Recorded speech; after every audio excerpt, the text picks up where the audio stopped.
Right.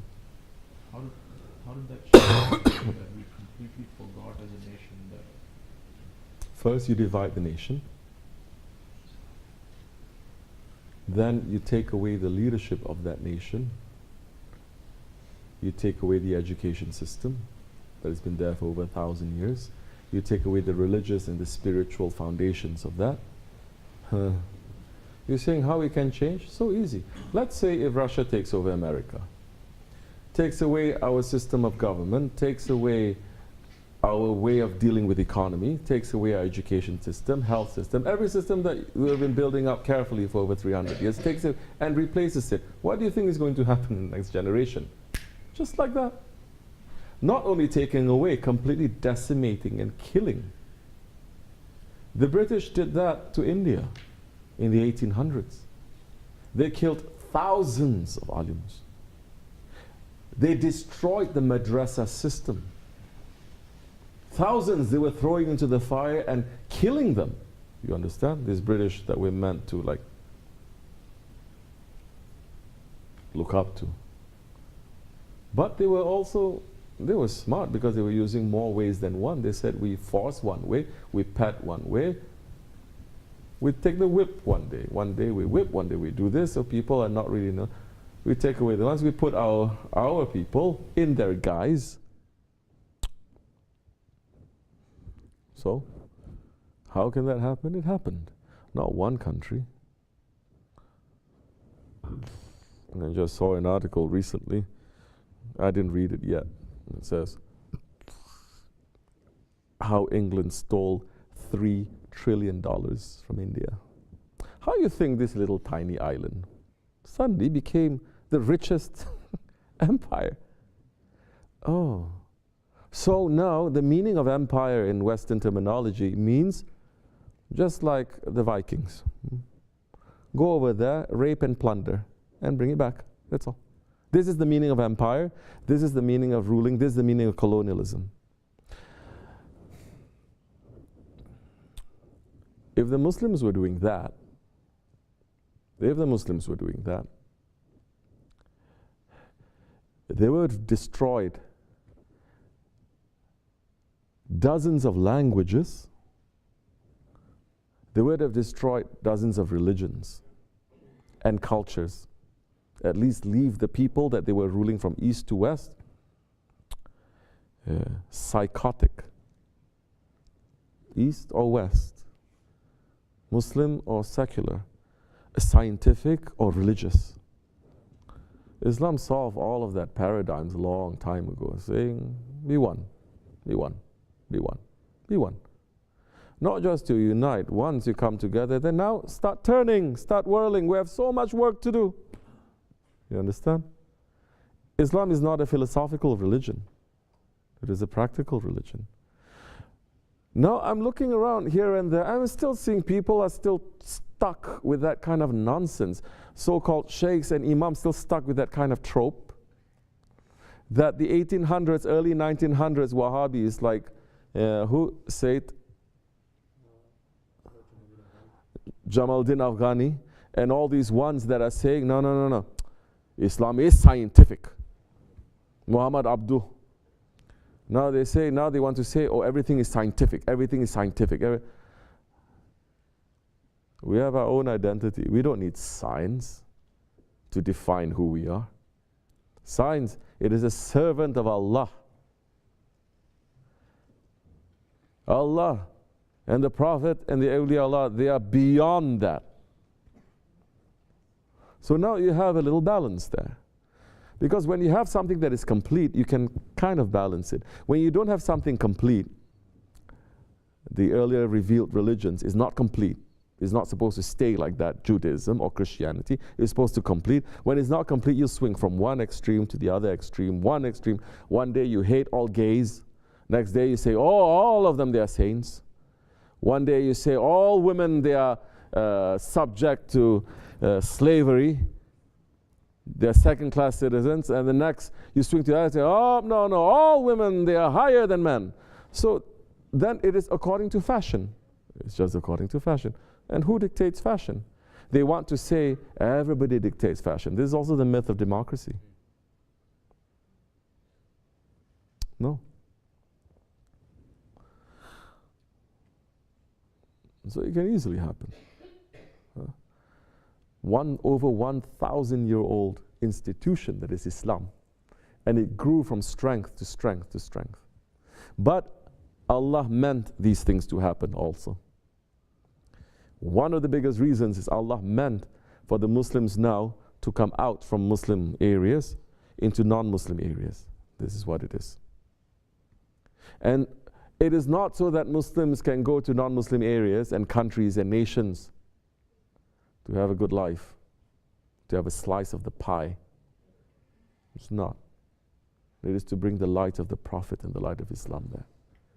Which how many of us, let's talk about us Muslims, you and me, that when your parents sent you here, they said, remember, you're going there for Allah's sake. You're going there for Islam's sake. Be sincere. Did they say that? No. Or you're born here and you're going for your first day to school and your mother said, remember, all our lives, we're doing everything. This is for the Prophet's sake, okay? Don't think this is for dunya. Never.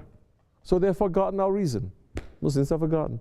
So it's like, oh, we already have Islam. Okay, don't make such a big fuss about it. It's over there. Leave it over there. Put it in the back burner. Now there's dunya. Okay, roll up your sleeves, because they had industrial revolution. They had all these kinds of things. Muslims are backwards.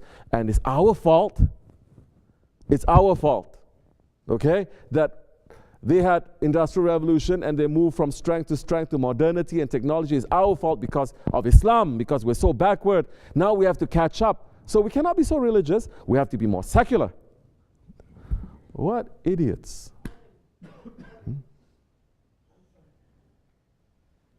Hasbunallah wa ni'mal wakil. So,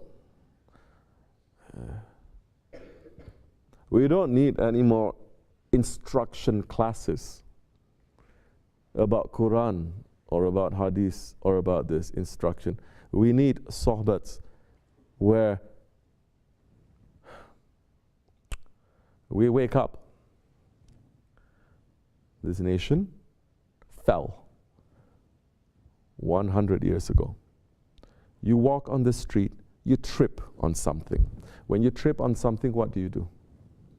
You always turn back and you say, what did I trip on? Oh, that. Correct? This nation is not united because we don't have a Khalifah. Now this nation never says, what made us to trip? India, they finished it, which is why when Pakistan happened, never Pakistan looked back to say what made us trip, and before that tripping, where were we? Our glorious Mughal inheritance. They didn't. They said, just go forward. Huh? Same thing to Bangladesh. It's lost now. Hind, the Prophet spoke about Hind. Islam was there for 1,000 years. If Islam in India, there's no Bangalistan, there's no Pakistan, there is Hind. It's supposed to be united. For 1,000 years Islam was there. You think in 1,000 years the Muslims didn't have any power to completely destroy every temple that is there? To completely forcibly convert all these billions of people to become Muslims? 1,000 years? The British did it in a handful of years. To the Muslims, to other people too. In a handful of years, the British, when they ruled India, handful of years, in relation to its 3,000, 4,000 year history of civilization in India, in a handful of years, suddenly, everyone speaks English. Muslims are ruling there for 1,000 years. They could easily say, first thing you do to weaken a person is stop his ability to speak. Say, shut up, don't speak, don't communicate. First thing they do. These colonialists, they know that, which is why the first thing they do is say, don't speak your language. They forbid it. Native Americans, the Maoris, the South Americans, don't speak. So you cannot speak to your parents, you cannot speak to your grandparents cannot speak to you. They say, now we give you a new language, our language. However much you know this language too, you'll never be like us. Whole life, your whole existence trying to play catch up to us. We'll make you to sit with us sometimes and we'll kick you out because you're not really us. We have the power, you don't. When when we are controlling you and when we give you independence too. It doesn't matter. This psychosis that is happening. 1,000 years the Muslims were there. Did they make everyone to speak Arabic or even Urdu?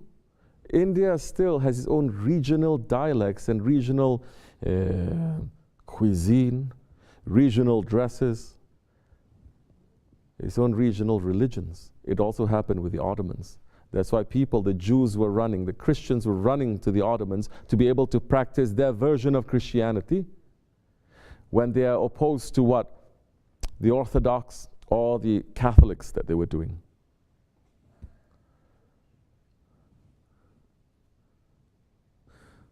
Hi. What can we do? Allah has other plans. There is something that we can do. Is this a call to arms? Of course not.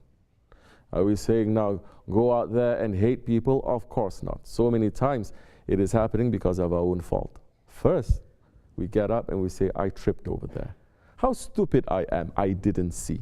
You ever see someone who tripped over a brick or a piece of rock or something, and he takes it and he starts hitting the thing and he starts kicking it and throwing it? No. He blames himself, correct? How come I didn't see that? Oh, I'm so careless. Where is this? Where did we go wrong? Mentality. It's not.